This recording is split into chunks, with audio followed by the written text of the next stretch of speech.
"What are you doing here, old man?" The words came out sharp, cutting through the warm hum of conversation at Mel's downtown diner like a blade. Officer Jake Morrison's voice didn't just speak, it sliced. Forks froze midair. Conversations died in people's throats, and every head turned toward the source.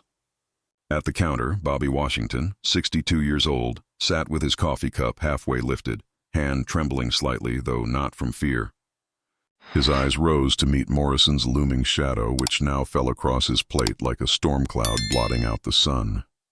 He answered in the calm, even tone of a man who had spent a lifetime learning to survive situations like this. "Officer, I'm just having lunch." "Don't give me that," Morrison snapped, slamming his hand down on the counter. The vibration rattled the silverware, jolted the salt shaker, and sent Bobby's black coffee spilling across his newspaper. Helena Rodriguez, the diner's owner, gasped from behind the register. A young mother feeding her toddler by the window jerked in alarm. Sarah Lane, a journalist perched on a stool 3 seats away, instinctively reached for her phone. In the corner, a construction worker rose to his feet, broad shoulders tense as his gaze locked on the confrontation. Morrison leaned down until his face was inches from Bobby's. His voice was low but venomous. "Let me see some ID, and it better be real." Bobby's fingers shook as he reached for his wallet. It wasn't fear that made them tremble, but the sting of familiarity, decades of being forced to swallow pride in the face of baseless suspicion. Morrison snatched the license from him and read it with mockery dripping from each syllable. "Robert Washington. What kind of work do you do, Robert?" Stealing, dealing. Each accusation hit Bobby like a physical blow. Not because he believed them, but because they were designed to humiliate, to strip away his humanity in front of strangers. Elena's voice broke through, sharp and protective. "Stop this, he's done nothing wrong." Morrison whipped around, his eyes narrowing. "Ma'am, interfere again and you'll be in cuffs too. Have you ever watched dignity stripped away piece by piece?" That was what the diner witnessed that afternoon, though most didn't yet understand the gravity of what they were seeing. For Bobby, dignity wasn't an abstract concept. It was his life's foundation. He had built it quietly, consistently over decades of service. 30 years coordinating community volunteer programs in the toughest neighborhoods, organizing food drives, mentoring young men who had no fathers, cleaning streets nobody else cared about. He believed in building bridges where others built walls. Even after retirement, he hadn't stopped. For 15 more years, he delivered mail along those same routes, greeting families by name, checking in on the elderly, earning respect one doorstep at a time. His wife Martha had been his anchor, his partner in both struggle and joy. 3 years ago, cancer took her, leaving him with nothing but memories and a son whose dangerous government job kept him far away in Washington. Bobby never spoke of Marcus's work. Security, something important, too sensitive to discuss. Those were the only words Marcus ever gave him. Still, he was proud beyond measure. Every Tuesday for 3 years, Bobby walked to Mel's downtown diner. Same order, same time, turkey sandwich, black coffee, sports section of the newspaper. It was his ritual, his anchor in a world that had grown emptier since Martha's passing. Elena, who had bought the place and kept its blue-collar warmth alive, always greeted him with genuine care. "How are you today, Mr. Washington?" "Can't complain, Elena. Beautiful day." That was how it always began. And today, it had begun no differently. He had finished his morning chess game with Tommy at the community center, strolled through familiar streets, and taken his usual stool at the counter. Elena was already preparing his order when Morrison pushed through the glass door. Morrison carried 8 years of police work under his belt and a trail of 17 complaints behind him. Internal Affairs had investigated twice, but both times closed the cases for insufficient evidence. A pattern defined him: aggressive stops, excessive force, disproportionately targeting minorities. At his side trailed rookie Danny Pierce, barely 6 months out of the academy. Pierce admired his partner but couldn't shake the unease he felt whenever Morrison's tactics crossed invisible lines. Earlier that day, their radio had crackled. All units. Be on the lookout for elderly black male, approximately 60 to 65. Suspected of shoplifting from Martinez Grocery on 5th Street. Morrison's eyes lit up when he saw Bobby in the diner. "Perfect match," he muttered to Pierce. Pierce hesitated. He looked settled in. Morrison adjusted his belt. "That's how they operate. Act innocent, blend in. Trust me." Sarah Lane, the journalist seated 3 stools down, had been researching police misconduct for weeks, Her phone lay within reach. She often documented curious events, but something about the tension in the air made her pulse quicken. Two construction workers grumbled in the corner booth about their foreman. An elderly couple shared pie, oblivious at first. A mother spooned applesauce into her toddler's mouth. The stage looked ordinary, but the story about to unfold would be anything but. Bobby's phone sat face down beside his cup, its screen dark but buzzing with unread messages. His son had written earlier, "Dad can't make dinner Sunday." Presidential detail called up for emergency protocols. Then another. "Saw the news about your commendation. Mom would be proud. Wish she could see this." And that very morning. "Dad, something big is happening at work today. Can't say what, but thinking of you. Stay safe." Bobby hadn't read it. He was too absorbed in a newspaper article about White House security upgrades, unaware that his own son had helped design them. As Morrison approached, the diner's atmosphere shifted subtly, almost imperceptibly. Conversations thinned. Clinking silverware slowed. Elena's hand moved closer to the phone behind her register. Sarah's fingers hovered over her camera app. Outside, city life pressed on, traffic humming, workers hurrying. No one walking past knew that inside. A chain of events was beginning that would stretch from a small-town diner to the highest levels of government. The call had been clear. Elderly black male, roughly Bobby's age. For Morrison, that was enough. He didn't need evidence, only a target. What he didn't know was that this man, this unassuming retiree with a turkey sandwich on order, had raised the individual responsible for protecting the President of the United States. That connection, invisible in the moment, would soon detonate like a thunderclap. Bobby handed over his license politely, his fingers steady though his chest burned with humiliation. Robert Washington, age 62. Morrison sneered as he read it aloud. Community Volunteer Coordinator. How noble. He held the card up to the light, theatrically inspecting it as if expecting forgeries. The entire diner watched in silence, unease thickening the air. This address current, Robert? Yes, sir. Morrison barked a laugh. Sir, they're always polite when they're caught. Beside him, Pierce shifted uncomfortably. Something was wrong. This wasn't procedure. It was persecution. But the rookie kept silent, intimidated by Morrison's reputation. Elena stepped forward, her voice shaking but firm. Officer, Mr. Washington has been coming here every Tuesday for 3 years. He's never caused a problem. Morrison turned on her with fury. Step back immediately. This is official police business. This is my restaurant, and I know my customers. Bobby's dread grew heavier. He had seen this pattern before, authority wielded as a weapon, skin color treated as probable cause. Morrison pocketed Bobby's license with deliberate slowness. Stand up. Turn around. Bobby's voice remained calm. Officer, I haven't done anything wrong. Turn around. The command cracked like a gunshot across the diner. Slowly, with dignity intact, Bobby rose and faced the wall. Morrison began an invasive pat-down, hands unnecessarily rough, announcing loudly for all to hear. Checking for weapons. Can't be too careful with suspects. Sarah's thumb hovered over her record button. Her instinct screamed to capture this moment, but fear pinned her. Not yet. Wait. Morrison pulled out Bobby's wallet, holding it aloft like damning evidence. Look at this. A lot of cash for someone just having lunch. Bobby carried exactly $127. His veteran's benefit check, carefully budgeted.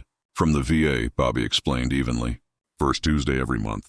How convenient, Morrison mocked, counting the bills one by one. Martinez Grocery reported someone matching your description stole $120 this morning. Elena gasped. That's impossible. He's been here for over an hour. You sure about that timing, ma'am? Or are you protecting a friend? During the humiliating search, Bobby's phone buzzed again. On its screen, a call flashed. Marcus' work phone. Neither officer noticed. But Sarah, watching carefully, caught the unusual government-style ID photo that appeared. The call went unanswered, the message cutting off as the phone battery died, screen going black just as Morrison plucked it from Bobby's pocket. What's this? My phone, officer. We'll see about that, Morrison muttered, holding it aloft like contraband. The construction worker in the corner had seen enough. He rose, boots echoing against the tiles. Hey, that's not right. This man hasn't left this diner. Morrison's hand snapped to his taser. Sit down. Nobody asked for your opinion. The worker glared but sat, slipping his own phone from his pocket. Sarah finally pressed record. Elena's hand darted for the landline behind her counter. I'm calling your supervisor. Nobody calls anyone, Morrison barked, his control fraying. Through it all, Bobby stayed calm, though his heart pounded. Decades of community service had taught him a lesson. Dignity isn't something anyone can take. It's only something you surrender. He refused to give it up even now. "Officer, I understand you're doing your job, but you're making a serious mistake." "The only mistake," Morrison snapped, "is thinking you could steal and get away with it." He grabbed Bobby's arm roughly, jerking him toward the door. Pain shot through Bobby's old injured knee, making him stumble. "He's hurt!" Elena cried. "He's resisting," Morrison shouted back. The first cuff snapped onto Bobby's wrist, and as Sarah's camera captured it, Bobby lifted his eyes to the lens, his voice steady. "Please, make sure my son knows what happened here today." Bobby Washington stood with quiet composure as Morrison's grip tightened on his arm, pain searing through the old injury in his knee. He did not resist, not in the way Morrison wanted to claim, but the officer's shouts filled the diner with the false drama of resisting arrest. Elena Rodriguez cried out, her voice sharp with fear. "He's hurt!" Morrison barked back. "He's resisting," and yanked harder. The patrons who had been frozen now stirred, anger simmering in their faces, but fear kept them pinned in place. Sarah Lane's phone camera caught every second. Bobby's compliance, Morrison's aggression, the desperate pleas from witnesses. She knew what she was capturing was more than a local scuffle. It was a window into a system that had failed countless others before. The diner, once filled with the hum of lunchtime chatter, now pulsed with tension thick as smoke. Morrison pulled out Bobby's wallet and waved it like a trophy. "Look here, a lot of cash for just a turkey sandwich and coffee, $127. "Veterans benefits," Bobby answered steadily. "First Tuesday of every month I get my check." Morrison sneered. "How convenient. Martinez Grocery reported $120 missing. Pretty close, isn't it?" His words were heavy with accusation, but Elena's voice rose above them, trembling with fury. "That's impossible. He's been here for over an hour." Morrison turned on her like a predator scenting prey. "You sure about that timing, ma'am? Or are you just covering for him?" During the rough search, Bobby's phone buzzed one last time. The caller ID displayed Marcus's work number, the government-issued contact that few outsiders ever saw. No one else noticed, but Sarah's eyes locked onto the screen just long enough to see something unusual in the ID format. Her instincts told her this wasn't a normal call. Then the phone died, battery gone, the screen fading to black just as Morrison snatched it up. "What's this?" he barked, waving it in the air. "My phone," Bobby replied calmly. "We'll see about that," Morrison muttered. To him, even a phone was evidence of guilt. The construction worker who had been holding back finally stood again. His boots thudded against the tile. "Hey, that's not right! This man hasn't left this diner all afternoon." Morrison's hand went instantly to his taser, his voice thunderous. "Sit down. Nobody asked you." The worker sat, but this time he pulled out his own phone. The balance of power in the room was shifting. Fear still lingered, but anger was rising to meet it. Sarah's hand finally pressed down on the red record button. The lens captured Morrison's aggression, Bobby's calm dignity, the swelling outrage of witnesses. The truth was now preserved, beyond Morrison's control. Elena, hands shaking, reached for the landline phone. "I'm calling your supervisor." "Nobody calls anyone," Morrison snapped, his face red, his control slipping. His voice cracked with desperation, the sound of a man losing the crowd. Bobby's heart raced, but his voice remained calm, tempered by years of enduring discrimination. "Officer, I promise you, you're making a serious mistake." Morrison shoved him forward. "The only mistake is you thinking you can steal from hardworking people and get away with it." He tried to drag Bobby toward the door, but the older man stumbled, his knee giving way under the sudden force. Elena shouted, "He's hurt!" Morrison roared back, "He's resisting!" The crowd erupted in murmurs of protest. Sarah's camera captured it all, the uneven struggle, the clear compliance, the officer's unnecessary brutality. Bobby gasped as Morrison twisted his injured shoulder, forcing it into a position it could not bear. "I can't move my arm like that," he said through clenched teeth, his face pale with pain. "Stop resisting!" Morrison shouted louder, as if volume could transform lies into truth. The construction worker rose again, fury etched on his face. "That man isn't resisting," his voice carried across the diner. Morrison ignored him, snapping one cuff around Bobby's wrist and jerking his shoulder further until a sickening pop filled the air. Bobby cried out, the first sound of real agony he had made. Elena screamed, her voice breaking. "You're hurting him!" Rookie Pierce finally spoke, his tone uncertain but urgent. Jake, ease up. He's not. Back off, Pierce. Morrison barked, silencing his partner, but the crowd was no longer silent. Phones appeared like flowers after rain, lifted by trembling hands. The elderly couple in the corner leaned close together, horrified. The mother near the window shielded her child's eyes. The construction worker's partner whispered, "We have to do something." "What can we do?" "He's got a badge and a gun." Fear and outrage wrestled in every heart present. Sarah's live stream counter climbed rapidly. 200 viewers. 500. 1,000. Comments scrolled across the screen faster than she could read. "This is wrong." "Call the police." "Where is this happening?" "Badge 4472 needs to be fired." The truth was spilling out beyond the walls of the diner. The world was watching. Morrison, realizing the growing forest of phones recording him, grew more frantic. "All of you, delete those videos right now," he barked, but nobody moved. The construction worker zoomed in on Morrison's badge. 4472, he said loudly, his voice deliberate, making sure it was caught on every recording. "That badge number is 4472. Morrison's face twisted in rage. Then his radio crackled to life. "Unit 23, what's your status on the 5th Street theft?" Morrison froze for a second, sweat beading on his forehead. The dispatcher's voice came through again, clearer this time. "Martinez Grocery just called in. They found their missing money in the back storage room." "Repeat, the money was found." False alarm on the theft report. Silence swallowed the diner. The only sound was the soft hum of the coffee machine and the whir of cell phone cameras recording. Elena's voice cut the silence, trembling but defiant. "You hear that? False alarm. He didn't steal anything." Bobby, wincing from the pain in his dislocated shoulder, looked up at Morrison with quiet dignity, his eyes steady even as sweat dripped down his temple. The room felt frozen in time, every witness aware they were seeing the truth unveiled in real time.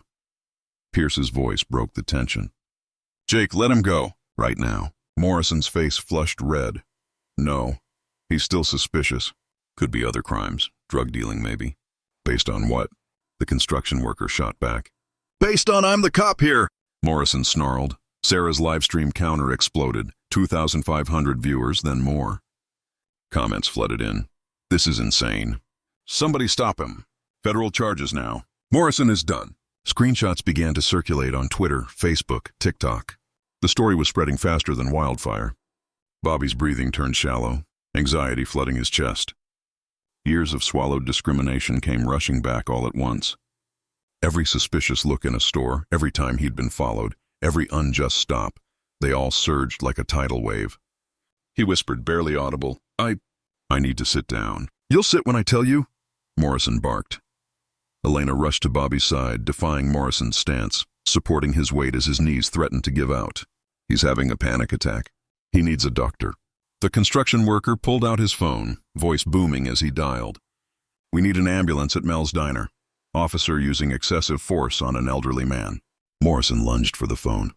"Hang up that call." "You cannot stop me from calling for medical help," the worker roared back.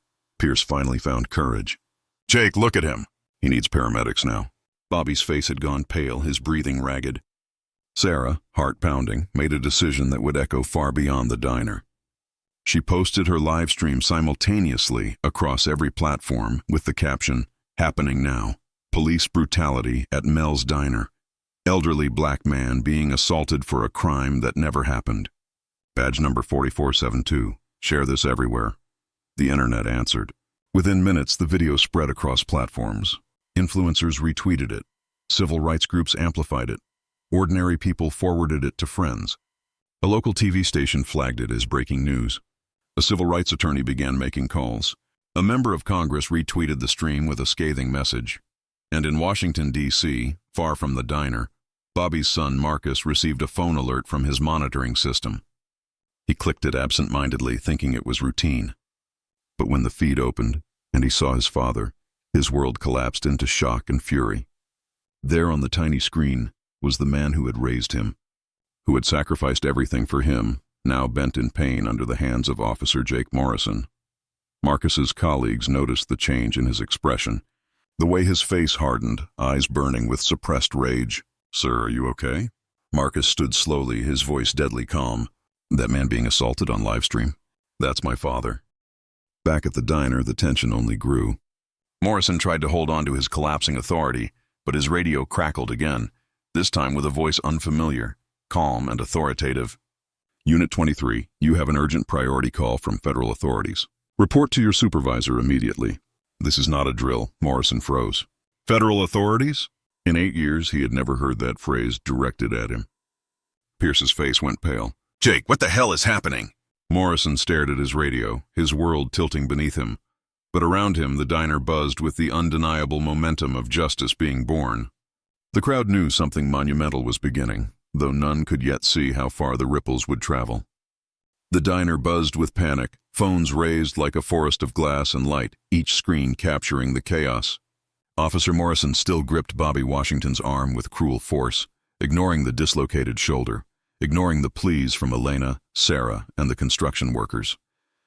He didn't know the live stream he was fighting to control had already reached the highest levels of power in Washington. D.C. inside the White House Security Command Center, Marcus Washington sat rigid, his phone clutched in one hand as the live feed burned into his eyes. His colleagues saw his expression shift from professional detachment to shock, then to a cold, simmering fury. On the small screen, the man he had admired his entire life, the man who had raised him alone after his mother's death, was being brutalized by a uniformed officer. Marcus's voice came out low and steady, but every syllable vibrated with power. Cancel the rest of today's briefing. I need to make calls. Now. His supervisor, Director Janet Coleman, approached cautiously. Marcus, what's going on? His reply was quiet but devastating. The man being assaulted on live television is my father. The room went silent. Everyone present knew Marcus Washington, a 15-year veteran of the Secret Service, commended for bravery 3 times, chosen personally by the president as chief of White House security. He was trusted, respected, feared by enemies of the state. And now his father had become the target of a police officer's unchecked arrogance. Marcus didn't waste time. Get me the police commissioner on the line in 60 seconds. Then the mayor. Then the governor. That order exactly. Phones scrambled, aides rushed, and within minutes, Marcus had 3 of the state's most powerful officials at his disposal. Police Commissioner Davis picked up on the second ring. Commissioner Davis speaking. Commissioner, this is Marcus Washington, Chief of White House Security. I am watching one of your officers, badge number 4472, assault my father in real time on a live stream seen by 30,000 people and climbing. You have exactly 3 minutes to address this before it escalates to a federal civil rights investigation. The commissioner nearly dropped his phone. He knew Marcus well from presidential visits. Marcus's word carried the weight of the Oval Office itself. Your father? My God, I'll dispatch supervisors immediately. I'll come myself. Do it, Marcus said flatly, and hung up. Next was Mayor Patricia Williams interrupted mid-budget meeting. Marcus, this is unexpected. Unexpected? Your police department is brutalizing a 62-year-old community volunteer on camera right now. That man is my father. The mayor froze, realizing the political earthquake unfolding. Marcus, I'll handle this personally. You have my word. Marcus didn't waste a second before reaching Governor Richardson, who was mid-press conference. Governor, this is Marcus Washington from White House Security. Turn on social media right now. Your state police may need to intervene in a federal civil rights violation happening in real time. The man being assaulted is my father. The governor understood instantly. This was legacy level. I'll mobilize state resources immediately. Back at the diner, the air changed. Sirens grew louder outside, but it wasn't local patrol cars that pulled up first. 3 black SUVs rolled to the curb, government plates gleaming. Doors opened and men and women in dark suits stepped out, earpieces glinting, movements sharp and coordinated. The crowd inside gasped. Sarah whispered to her 40,000 viewers, "Oh my God, federal agents just arrived." This is incredible. Morrison stiffened as his radio erupted with overlapping chatter. All units, federal authorities on scene at Mel's Diner. Commissioner Davis en route. Internal Affairs dispatched. Mayor's office requesting update. Media response team deploying citywide. Rookie Pierce's face went pale. Jake, what the hell did we walk into? This was supposed to be a simple theft call. The door swung open. Agent Sarah Mitchell from the FBI Civil Rights Division strode in, badge flashing. Behind her came Agent Carlos Mendez, and with them a man in a tailored suit, Marcus Washington's personal attorney, dispatched ahead to protect Bobby's rights. Agent Mitchell's voice carried the authority of the federal government. Officer Morrison, step away from Mr. Washington immediately. and surrender his identification. Morrison still clutched Bobby's ID card like a prize, but his bravado faltered. This is just a routine arrest for theft. There is nothing routine about assaulting the father of the chief of White House security, the attorney cut in coldly, his words sharp as glass. The diner erupted in gasps. Elena's eyes widened. Sarah's viewers flooded the chat with disbelief. Did she say White House security chief? Holy! This man's son works for the president! Morrison just destroyed his career. Bobby blinked in confusion, pride and pain mixing on his weathered face. White House security? My son Marcus. He works in Washington, but I never knew exactly what. Elena stared at him in shock. Your son works at the White House? For the president? Agent Mitchell knelt beside Bobby, speaking gently.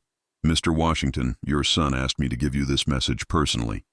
He says, Dad, I'm flying down right now on a government aircraft. Nobody will ever treat you like this again. Tears welled in Bobby's eyes, not from the physical agony, but from overwhelming pride. The door burst open again, this time with Commissioner Davis himself. His uniform was disheveled, his breathing ragged from running. One look told him everything he needed to know, Morrison gripping an injured elderly man. Federal agents surrounding him. Witnesses filming from every corner. His voice cut like steel. Officer Morrison, you are suspended effective immediately.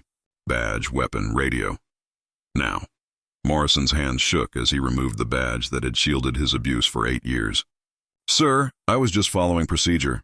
You were ending your career, Davis snapped. Hand it over. Morrison obeyed, his face crimson with humiliation. Commissioner Davis turned to Bobby. Mr. Washington, on behalf of the department, I apologize. This behavior is unacceptable. Pierce stepped forward, voice unsteady but clear. Commissioner, I want to file a formal complaint against my partner. What I witnessed today was wrong. I should have stopped it. The diner erupted in applause. Elena hugged Bobby carefully around his uninjured shoulder. The construction worker shouted one word that echoed, Justice! Outside, news vans ringed the block. Hashtag Mel's Diner Justice trended nationally, climbing into the global top 5. Elena asked quietly, Mr. Washington, why didn't you ever tell us your son worked for the president? Bobby smiled through his pain. Marcus and I agreed never to discuss his work. Too dangerous, too sensitive. I never wanted special treatment. I just wanted to be Bobby from the neighborhood. Agent Mitchell turned to the room. This incident will be fully investigated under federal civil rights statutes. Officer Morrison faces charges of assault under color of authority and deprivation of rights. Commissioner Davis added, bias training will be mandatory. Body cameras will be required. Community oversight implemented immediately. His voice carried anger but also determination for reform. As Morrison stood handcuffed, his career in ruins, the crowd outside swelled with chants. Homemade signs appeared. We stand with Bobby. Justice for community heroes. White House Dad. Elena set out towels and water for shaken patrons. Her diner transformed into the center of a national reckoning. Then Bobby's phone flickered with just enough battery for one final call. A FaceTime request appeared. Marcus, urgent White House. Elena whispered, Mr. Washington, it's your son. Bobby accepted, and suddenly Marcus's face filled the screen, calling from Air Force Transport. Dad, are you okay? I'm 20 minutes out. The diner fell silent as they watched the two men connect across the digital divide. Bobby's voice was quiet but steady. I'm okay, son. Just a misunderstanding. Marcus' eyes burned with fury. No, Dad, this wasn't a misunderstanding. This was wrong. And everyone involved will answer for it. Outside, helicopter rotors thundered overhead. A black government chopper descended across the street, scattering papers and drawing cheers from the crowd. Cameras captured Marcus Washington stepping out in his dark suit, Secret Service earpiece still in place, striding toward the diner with the force of a storm.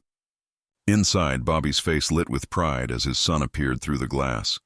Father and son embraced carefully, mindful of Bobby's injury, but neither holding back the tears. Marcus whispered, I'm so sorry, Dad. I should have been here. Bobby replied, you were here when it mattered. Agent Mitchell addressed the press gathering outside. Our preliminary findings show clear violations of federal civil rights law. Former Officer Morrison has been arrested and charged. Cameras flashed as Morrison was led out in cuffs, his head lowered, his world collapsing. Sarah's livestream counter climbed past 200,000 viewers. Comments poured in. Karma served. Never mess with White House Dad. This is justice. Pierce stood by Commissioner Davis, cooperating fully, his own body camera footage suddenly crucial evidence. Elena stepped outside, addressing the crowd. Mr. Washington has been part of this family for 3 years. What happened today was wrong, but seeing all of you stand up for what's right, that's the America I believe in. The crowd roared its approval. Marcus stood at his father's side, facing the cameras. My father served his community for decades. He taught me justice, dignity, and service. Today he showed the world what grace under pressure truly looks like. Bobby added softly, I don't want Officer Morrison destroyed. I want him educated. Hatred comes from fear. Maybe this can be a teaching moment. The crowd murmured in admiration at his forgiveness, even after such pain. But Marcus's tone hardened. Make no mistake, civil rights violations will be prosecuted to the fullest extent of the law. My father deserves justice. Every American deserves dignity, regardless of color. The flash of cameras captured father and son together. Dignity restored, injustice confronted, the weight of a nation watching. And so, in that diner on an ordinary Tuesday, power shifted. An abusive officer's career crumbled. A community found its voice, and the son of a quiet volunteer revealed himself, not just as protector of the president, but as protector of his father, ready to bring the full weight of the federal government against injustice. The moment Commissioner Davis stripped Morrison of his badge, the diner seemed to exhale all at once. The crowd that had been holding its breath erupted in whispers, in tears, in applause. Phones still pointed toward the disgraced officer as he lowered his head, his hands shaking. For 8 years, that small piece of metal had shielded him, given him power, allowed him to terrorize those who looked like Bobby. Now it lay in his palm, useless, before being taken away forever. Davis's words cut through the air like steel. You were just ending your career. Bobby sat in the chair Elena had pulled forward, his face pale with pain, but his dignity intact. Paramedics moved in quickly, stabilizing his dislocated shoulder, checking his vitals, noting signs of cardiac distress. Every time they touched him, his body winced, but his eyes remained steady. Sarah Lane's live stream captured it all. The exhausted yet unbroken man at the center of the storm, the officers flustered, the agents in suits taking control. Comments poured across the screen by the thousands. He's a hero. This is what dignity looks like. Justice is coming. Outside, the diner was no longer just a restaurant. It had become a stage. News vans circled like vultures, their satellite dishes rising skyward. Reporters shoved microphones toward the door, shouting questions. Who is he? Why is the White House involved? What's happening inside? The hashtag Mel's Diner Justice now dominated every social media feed, climbing from a local story to the #1 trending topic nationwide. Inside, Marcus stood by his father's side, his presence as imposing as any uniform. He hadn't removed his earpiece, his suit still pressed with the gravity of the White House. But here, he wasn't chief of security. He was a son, standing shoulder to shoulder with the man who had raised him. He bent low, his voice steady but filled with restrained emotion. I'm here, Dad, you're not alone. Bobby looked at him with tired pride. You were here when it mattered, son. Agent Mitchell stepped forward to address the room, her tone clear and authoritative. This incident will be fully investigated under federal civil rights statutes. Officer Morrison will face federal charges, including assault under color of authority and deprivation of rights. Her words hit the air like a gavel, sealing Morrison's fate. Cameras and phones caught every syllable. Commissioner Davis, his face tight with shame and determination, added his own decree. Effective immediately, this department will institute reforms, mandatory bias training, body cameras on every interaction, and creation of a civilian oversight board. His voice rose with conviction. Zero tolerance for excessive force. No more excuses. Morrison, now cuffed himself, stood stiff as federal agents read him his rights. His face was pale, drained of the swagger he had carried into the diner. Each word, "You have the right to remain silent," stripped him further of the power he had abused for so long. The irony wasn't lost on anyone. An officer who had once barked these very lines at so many stood hearing them now, powerless, the world watching. Elena wiped her hands on her apron, eyes glassy with tears. She leaned close to Bobby, speaking softly. Mr. Washington, for 3 years you've sat at this counter like family. Today proved what we all knew. You're a good man. Bobby managed a weary smile. his pain obvious but his spirit intact. I just wanted to be Bobby from the neighborhood. Never asked for more. Sarah turned her phone outward toward the crowd. Thousands of comments scrolled faster than her eyes could follow. This is history. White House Dad. Justice at Mel's. People from across the country shared the feed. Celebrities retweeted it. Politicians weighed in. And as the viewership soared past 60,000, Marcus stepped to the door, his father at his side, facing the sea of cameras outside. He didn't speak with bluster or rage. His voice was calm, deliberate, each word heavy with weight. My father served his community for 30 years. He taught me justice, dignity, and service. Today he showed the world grace under pressure. No man, no matter his color, no matter his age, should endure what he endured. He paused, his gaze sweeping the crowd. Civil rights violations will be prosecuted to the fullest extent of federal law. Make no mistake about that. Then Bobby, still bandaged and pale, leaned toward the cluster of microphones. His voice was softer but no less powerful. I don't want Officer Morrison destroyed as a man. I want him educated. Hatred comes from fear and ignorance. Maybe this moment can teach us all something. The crowd murmured, struck by his forgiveness. Even after humiliation and pain, he spoke not of revenge, but of redemption. The construction worker who had spoken up earlier raised his voice again, echoing through the air. Justice. His cry was picked up, multiplied, until the crowd outside the diner roared it as a chant. Justice! Justice! It rolled like thunder, captured live across every broadcast. Moments later, the whir of helicopter rotors thundered overhead. A black government chopper descended, scattering dust and paper across the street. The crowd parted as Marcus Washington, already a commanding presence, stepped forward, now flanked by agents and local officials. He entered the diner, went straight to his father, and embraced him carefully, mindful of the injury. The cameras caught it, a tableau that burned into the nation's consciousness. A son in power, embracing the father who had given him the values that shaped him. Reporters shouted questions, but Marcus ignored them. His focus was on Bobby, on the fragile man who had endured so much with unshakable dignity. I should have protected you, Dad, Marcus whispered. You did, son. When it mattered, you did. Outside, Agent Mitchell convened a makeshift press conference. Preliminary investigation shows clear federal civil rights violations. Former Officer Morrison has been arrested on charges including assault, deprivation of rights, and excessive force. The crowd roared approval as Morrison, now shackled, was led to a federal transport vehicle. Sarah's live stream counter ticked upward. 100,000, 150,000, 200,000 viewers worldwide. Comments flooded in. Never mess with White House Dad. This is justice. Faith in humanity restored. Inside, Pierce approached Bobby with shame in his eyes. Sir, I should have stopped him. I stayed silent and I was wrong. Bobby, gracious even in his pain, took the rookie's hand. Courage isn't the absence of fear. It's finding your voice when it matters. You found yours today. Marcus added, character isn't about perfection. It's about choosing to grow. Pierce wiped his eyes, visibly moved. Elena addressed the crowd from the diner steps, her voice steady now. Mr. Washington has been our family here for years. What happened was wrong, but watching this community stand up, that's the America I believe in. Applause thundered. Signs appeared. We stand with Bobby. Justice for community heroes. White House Dad Mayor Williams arrived personally, stepping into the diner, her voice full of contrition. Mr. Washington, you have my apology and my commitment to reform. Governor Richardson called during the press conference, his voice broadcast through a speakerphone.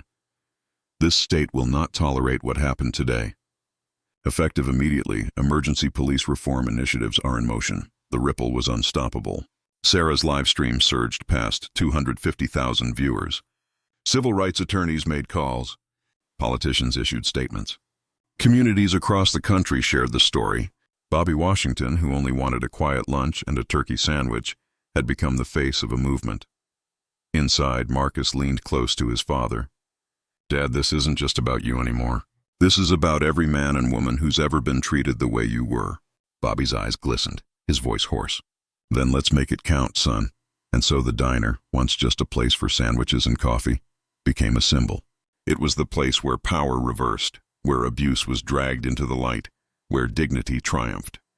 Morrison was gone, his career ended, his future consumed by trials and consequences. But Bobby remained, dignified, humble, still just Bobby from the neighborhood, proving that even the quietest man could become the loudest voice for justice when the world finally chose to listen. 3 months after the incident at Mel's Diner, the world outside the small downtown restaurant looked the same. Cars rushing by, people hurrying to work, sunlight spilling across the pavement. But for anyone who knew the story, nothing was the same. The diner itself had been transformed into something extraordinary. Tour buses now made regular stops, and people from across the country traveled just to stand at the counter where Bobby Washington once endured humiliation with dignity. A bronze plaque by the entrance told the story plainly.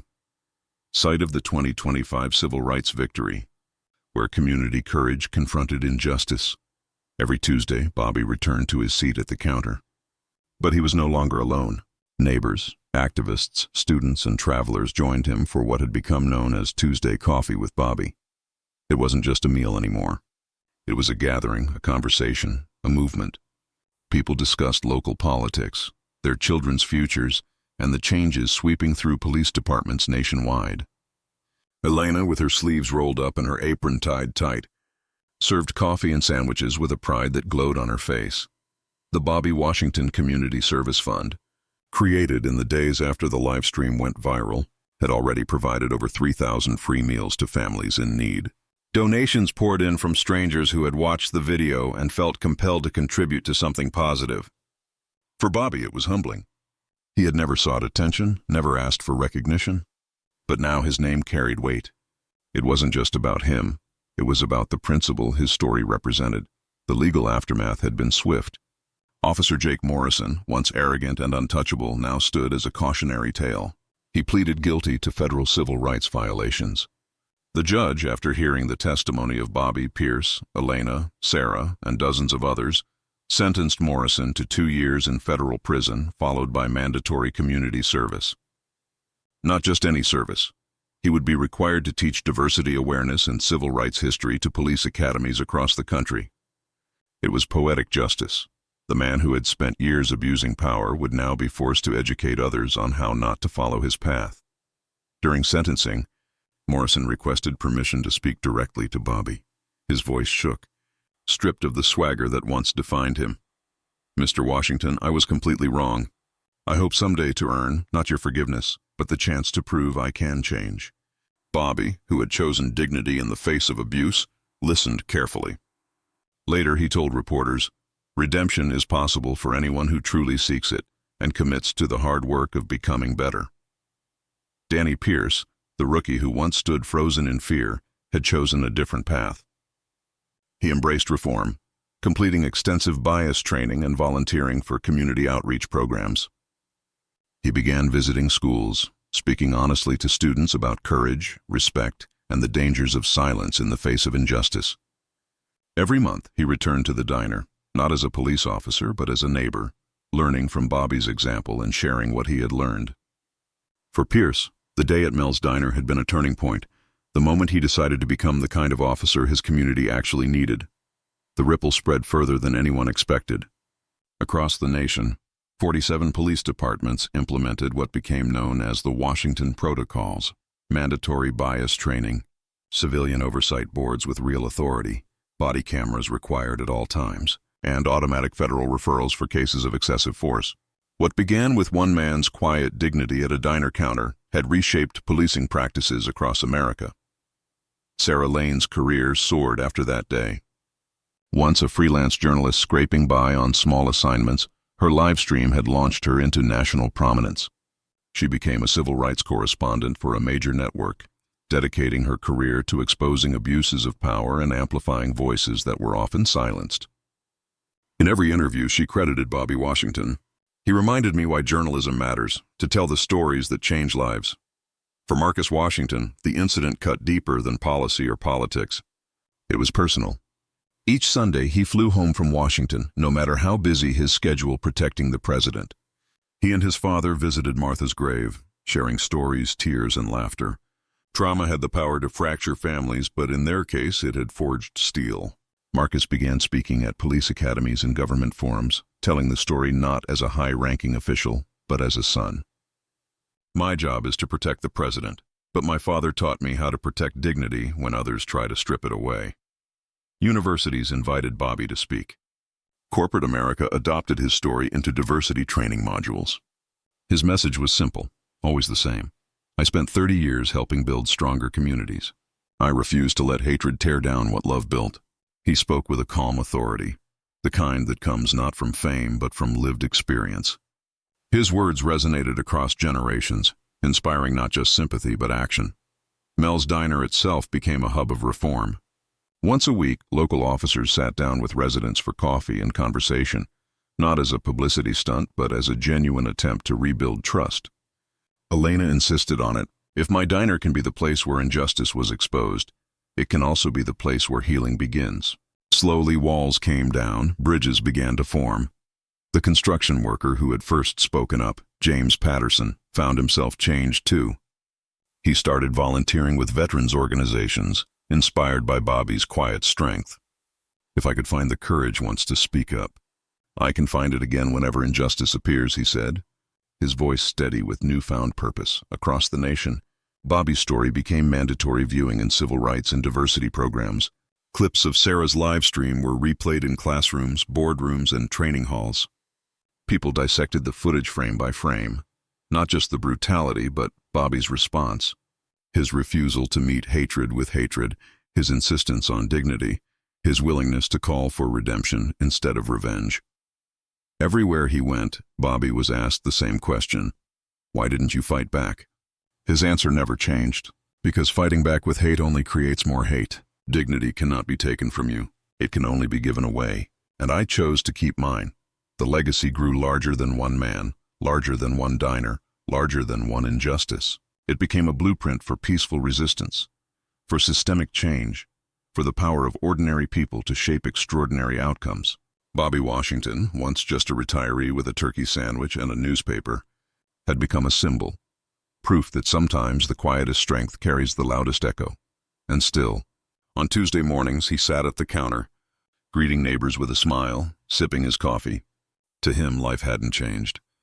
He was still Bobby from the neighborhood. But to the thousands who came to see him, to the millions who watched his story unfold online, he was something more. He was a reminder that justice delayed is not always justice denied. Sometimes it is justice prepared, waiting for the right moment to be served fully and completely. One evening, Marcus sat beside him at the diner, exhaustion lining his face after a long week in Washington. "Dad, you never told people about me because you wanted to be respected for who you are, not for being my father. But now the whole world knows." Bobby smiled softly. "And that's fine, son. Because what they see now isn't just who you are or who I am. It's who we all can be when we choose dignity over fear." The two men clinked their coffee cups gently, a quiet gesture in a world that had turned their story into headlines. Elena wiped down the counter nearby, her eyes glistening. Sarah sat in the corner booth, notebook in hand, preparing another article about the ripple effects of that day. James Patterson dropped in after work, his boots leaving scuffs on the floor. The diner wasn't just a diner anymore. It was living proof that one moment, one story, one act of courage could change everything. Bobby often ended his talks with three truths, the ones he had carried since that day. First, dignity cannot be taken, it can only be surrendered. Second, one person's courage to document injustice can inspire thousands to demand change. Third, justice delayed isn't always justice denied.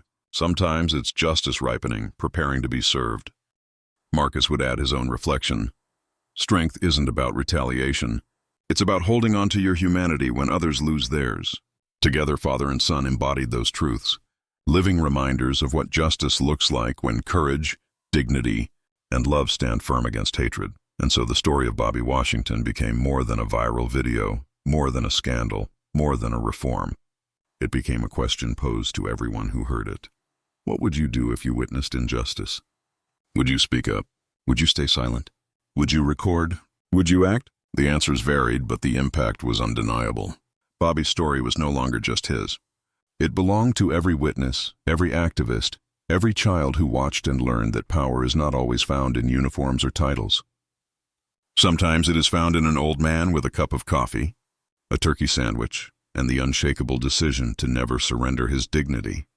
And in that truth, America found a piece of itself it had almost forgotten, the belief that ordinary people, standing together, could bend the arc of history toward justice.